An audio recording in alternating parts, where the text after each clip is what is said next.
जय हिंद विद्यार्थियों, उदय सिंह नाम है हमारा और आप देख रहे हैं E Gurukul E way of learning. Discuss करेंगे आज क्लास 9th की मैथमेटिक्स की एनसीईआरटी की टेक्स्ट बुक का एक्सरसाइज 1.3 क्वेश्चन आपके सामने है। देखते हैं। क्वेश्चन कह रहा है write the following in decimal form and say what kind of the decimal expansion each has. कह रहा है कि पहले आप इनको डेसिमल फॉर्म में कन्वर्ट कीजिए, इसके बाद आप बताइए कि डेसिमल एक्सपेंशन किस टाइप का है, टर्मिनेटिंग है, नॉन टर्मिनेटिंग रिपीटिंग है या नॉन टर्मिनेटिंग नॉन रिपीटिंग है, किस टाइप का है ये डिसाइड करके आपको बताना है। चलिए उससे पहले वीडियो को शुरू करें। आप वीडियो को लाइक कर दीजिए, नए हैं तो चैनल को सब्सक्राइब कर लीजिए। बाकी कहानी शुरू करते हैं। पहला क्वेश्चन है 36/100। हम क्या करेंगे, डेसिमल में कन्वर्ट करना हमने 7वीं में सीख लिया था। हम क्या करेंगे, 100 से डिवाइड करेंगे 36 को। डिवाइड नहीं होगा, जब डिवाइड नहीं होगा हम क्या करेंगे, पॉइंट लगाएंगे और एक जीरो बढ़ाएंगे। जैसे डेसिमल लगाएंगे एक जीरो बढ़ाएंगे 360 हो जाएगा। अब 3 टाइम्स चला जाएगा, डिवाइड कर देंगे 3 आएगा और यहाँ पे 60 बचेगा। फिर से एक जीरो की इजाज़त होती है, हम एक जीरो उतार सकते हैं। 600 हो गया और 100 से डिवाइड करेंगे तो 106 या कितना होता है 600। तो ये हमारा 600 में पूरी तरह से कट जाएगा। और डेसिमल कन्वर्जन जो हमारे पास आया, डेसिमल में कन्वर्ट करने के बाद जो नंबर आई वो 0.36 आई। चलिए 36/100 को हमने लिख दिया 0.36 36 नहीं पढ़ेंगे, 0.36 पढ़ेंगे। काइंड ऑफ डेसिमल एक्सपेंशन की अगर बात करें तो देखिए ये नंबर क्या है, डेसिमल के बाद टर्मिनेट हो गई है, मतलब ख़त्म हो गई है। ख़त्म हो गई है अगर ऐसी नंबर होगी तो हम उसे टर्मिनेटिंग डेसिमल एक्सपेंशन बोलेंगे। जो हमारा टाइप होगा वो क्या होगा, टर्मिनेटिंग होगा। कैसा टाइप होगा, टर्मिनेटिंग डेसिमल एक्सपेंशन होगा। चलिए नेक्स्ट नंबर देखते हैं। सेकंड है इसमें 1/11। 1/11 देखिए हम क्या करेंगे, सबसे पहले इसको नंबर को कन्वर्ट करेंगे डेसिमल में। डेसिमल में करेंगे, डेसिमल एक्सपेंशन करेंगे तो 11 से डिवाइड करेंगे 1 को। डिवाइड नहीं जाएगा, ऑब्वियसली डिवाइड नहीं जाएगा तो हम जीरो बढ़ाएंगे। जब जीरो बढ़ाएंगे तो यहाँ पे एक जीरो आ जाएगा। 10 होगा लेकिन तब भी नहीं जाएगा। 10 के बाद एक जीरो की इजाज़त होती है, जब भी एक बार नहीं जाएगा तो हम फिर से क्या करेंगे, एक जीरो और उधार लेंगे। तो पहले हमारा यहाँ पे 1 था, 1 के बाद क्या हुआ, हमने एक जीरो लिया, इजाज़त थी लेकिन तब भी डिवाइड नहीं हो रहा था क्योंकि 11 और 10, 11 हमारा बड़ा है 10 छोटा है। तो हमने क्या किया, डेसिमल लगाने के बाद एक जीरो बढ़ाएंगे तब अगला डिजिट उतारेंगे। हमने फिर से और जीरो उठाया, यानी कि उसे हिंदी में बोलते हैं भाग न खाया, शून्य बढ़ाया। ठीक है, तो 99 को डिवाइड किया तो यहाँ पे हमारे पास 1 बचा। फिर वही सिचुएशन आ रही हमारी, सेम सिचुएशन। 9 टाइम्स जब जाएगा 99 हो जाएगा और यहाँ पे हमारे पास 1 बचेगा। फिर से वही भाग नहीं जाएगा, जीरो बढ़ाएंगे, फिर 9 टाइम्स ले जाएंगे और कंटिन्यू ये प्रोसेस जारी रहेगा। मतलब कि 0 9 0 9 0 9 एक डिजिट्स का ग्रुप, यानी कि ये कह सकते हैं कि डिजिट्स का एक ब्लॉक कंटिन्यू रिपीट होगा।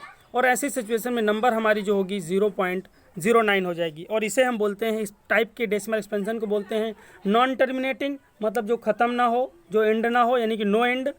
और क्या हो रहा है यहाँ पे, रिपीटिंग हो रही है। तो ये डेसिमल एक्सपेंशन जो होगा हमारा नॉन रिपीटिंग टर्मिनेटिंग होगा। यानी कि हम कह सकते हैं non terminating repeating. Non terminating ना तो कभी एंड होगा और ना कोई नंबर रिपीट होगी, तो इसे बोलेंगे नॉन टर्मिनेटिंग रिपीटिंग। चलिए नेक्स्ट देखेंगे, इसका थर्ड पार्ट। शानदार क्वेश्चन है, काफ़ी अच्छा है।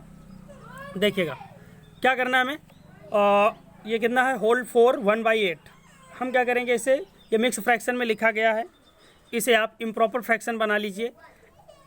8 और 4 का मल्टीप्लाई होगा 32 आएगा, प्लस 1 करोगे, इन दोनों का मल्टीप्लाई करते हैं और इसे जोड़ देते हैं तो 33 आ जाएगा। 33/8 कन्वर्जन करने के बाद देखेंगे, इसे डिवाइड करने के बाद आपको डिवीज़न में नहीं बार बार बताऊंगा, डिवीज़न आपको आता है, आपको महारत हासिल है, मुझे इस बात पे कोई शक नहीं है, आपको महारत हासिल है। वो अलग बात है कि हो सकता है आप टेबल भूल गए हों, क्योंकि अक्सर छोटी बड़ी क्लास में आने के बाद आप छोटी चीज़ें भूलने लगते हो।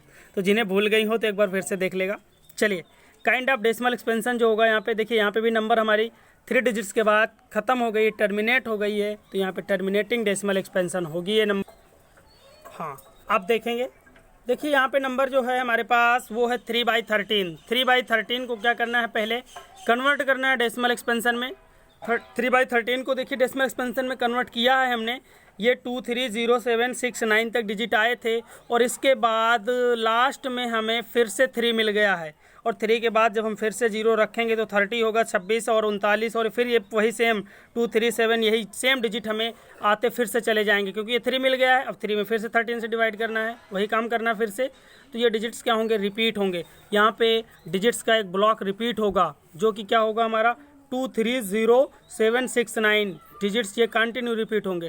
पहले आएगा 230769, फिर से आएगा 230769, और ये काम कंटिन्यू चलता जाएगा। यानी कि यहाँ पे डिजिट्स का एक ब्लॉक क्या है, रिपीट हो रहा है, और इसे हम बोलते हैं non terminating repeating. Non terminating repeating, non terminate का मतलब होता है खत्म होना, नॉन का मतलब होता है नो, यानी कि जो खत्म ना हो और रिपीट होती रहे। तो ये कंटिन्यू रिपीट भी हो रहा है, तो नॉन टर्मिनेटिंग रिपीटिंग होगा हमारा इसका डेसिमल एक्सपेंशन। चलिए नेक्स्ट देखेंगे, इसी का क्वेश्चन है 5th पार्ट। देखो 5th पार्ट में 2/11 है, 2/11 को भी आप डिवाइड करेंगे। डिवाइड करने के बाद जो हमारे पास नंबर आएगी 0.18181818 dot dot dot dot dot dot continue number आती चली जाएगी। और जब इस सिचुएशन में आएगी, मतलब कि इसे हम लिखेंगे 0.181818 dot dot dot dot dot को क्या लिखेंगे, जितने डिजिट हमारे रिपीट होते हैं उनके ऊपर बार लगा के रख देते हैं। बार ये बताता है कि ये डिजिट्स का ब्लॉक जो है हमारा कंटिन्यू इन डिजिट्स का जो ब्लॉक है वो कंटिन्यू रिपीट हो रहा है।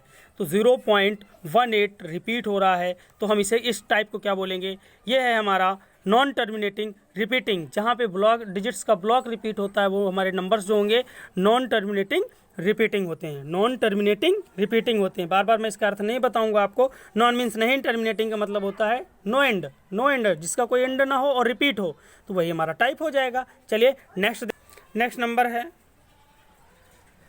329 डिवाइडेड बाई 400। डिवाइड करने के बाद आप क्या करो, यहाँ पे 2 जीरो को यहाँ पे रख दो, क्योंकि यहाँ पे हमारे पास कितने जीरो हैं, 2 जीरो हैं, तो 2 जीरो को आप दशमलव को यहाँ उठा के रख दो, 3.29 हो जाएगा। फिर 4 से डिवाइड कर दो, 4 से डिवाइड करने के बाद जो नंबर निकल के आएगी वो आएगी 0.8225, यानी कि नंबर टर्मिनेट हो गई, नंबर एंड हो गई है। काइंड ऑफ डेसिमल एक्सपेंशन जो होगा टर्मिनेटिंग होगा। क्या होगा, डेसिमल एक्सपेंशन जो होगा हमारा टर्मिनेटिंग होगा। क्वेश्चन नंबर 2 देखेंगे, जानदार और शानदार क्वेश्चन है ये भी। चलिए समझिएगा इसे। वी नो दैट 1/7 कह रहा है कि 1/7 की जो वैल्यू होती है वो 0. बार लगा हुआ है 1428 बार 142857। कह रहा है कि 1/7 की जो वैल्यू होती है 0.142857 बार ये होती है। कह रहा can you predict what the decimal expansion of the 2/7, 3/7, 4/7, 5/7, 6/7 are without actually doing the long division. कह रहा है कि आपको डिवाइड करके नहीं निकालना। बताओ इफ़ सो हाउ, कह रहा है अगर ऐसा होता है तो कैसे। तो विदाउट एक्चुअली अगर लॉन्ग डिवीजन हम करेंगे तो कोई दिक्कत नहीं, इस नंबर को थोड़ा सा कन्वर्ट देंगे, क्योंकि उन्होंने हमें दे दिया है we know you know that, आप जानते हो कि 1/7 की वैल्यू इतनी होती है। तो इसी का इस्तेमाल करेंगे, इसी फैक्ट का इस्तेमाल करेंगे, देखिएगा और समझिएगा। चलिए यहाँ पे हमें 2/7 की वैल्यू निकालनी है, 2/7 की वैल्यू निकालनी है। हम क्या करेंगे, 2/7 को लिखेंगे 2 × 1/7, 2 × 1/7। सभी सहमत हैं, क्योंकि न्यूमरेटर और डिनोमिनेटर का मल्टीप्लाई होता है, और अगर इसके बाई में 1 ले लेंगे तो डिनोमिनेटर और डिनोमिनेटर का मल्टीप्लाई होगा। तो हम 2/7 को लिख सकते हैं 2 × 1/7। 2 × 1/7 और 1/7 की हमारे पास वैल्यू है, हम रख देंगे 2 × 0.142857 बार। क्या करेंगे, 2 से मल्टीप्लाई करेंगे। 2 से मल्टीप्लाई करने पे मल्टीप्लाई सेम वैसे ही होता है जैसे आप करते हो, पीछे साइड से मल्टीप्लाई शुरू करते हैं जैसे आपका तरीका होता है, राइट साइड से मल्टीप्लिकेशन शुरू होता है, सेम वैसे रखते चले जाओगे और नंबर में जो मल्टीप्लाई करने पे आएगा उसके ऊपर बार लगा दोगे। चलिए 3/7, देखो 3/7 में भी क्या करेंगे, इसे हम लिख सकते हैं 1/7 × 3 या 3 × 1/7। क्या करेंगे, इसमें 3 से इसी सेम वैल्यू में 3 से मल्टीप्लाई कर दो, मल्टीप्लाई करने पे आएगा 0.428571 बार। ऐसे 4/7 की भी वैल्यू आप निकाल सकते हो। 4/7 की वैल्यू निकालने के लिए आपको क्या करना, 4 × 1/7 यानी कि इसी नंबर में आपको 4 से मल्टीप्लाई करना है। तो मल्टीप्लाई करने पे आएगा 0.571428 बार। 5/7 की वैल्यू निकालना तो आप लिख सकते हो इसे 5 × 1/7। 5 से मल्टीप्लाई करोगे ये वैल्यू रखने के बाद तो आएगा हमारे पास 0.714285 बार। 6/7 की अगर हमें वैल्यू निकालनी है तो क्या हो जाएगा, इसे हम लिखेंगे 1/7 × 6। मल्टीप्लाई करने पे जो हमारा डिजिट्स आएंगे वो आएगा 0.857142 बार। इस तरह से ये नंबर को हमने मल्टीप्लाई किया और इन सारी चीज़ों की वैल्यू निकाल के रख दी। बाकी इस एक्सरसाइज के बचे हुए क्वेश्चन हम लोग अन्य वीडियो में डिस्कस करेंगे, क्योंकि कुछ और अच्छी चीज़ें हैं और कुछ अच्छे क्वेश्चंस हैं जिनका डिस्कशन हम अगले वीडियो में करेंगे। थैंक यू, जय हिंद।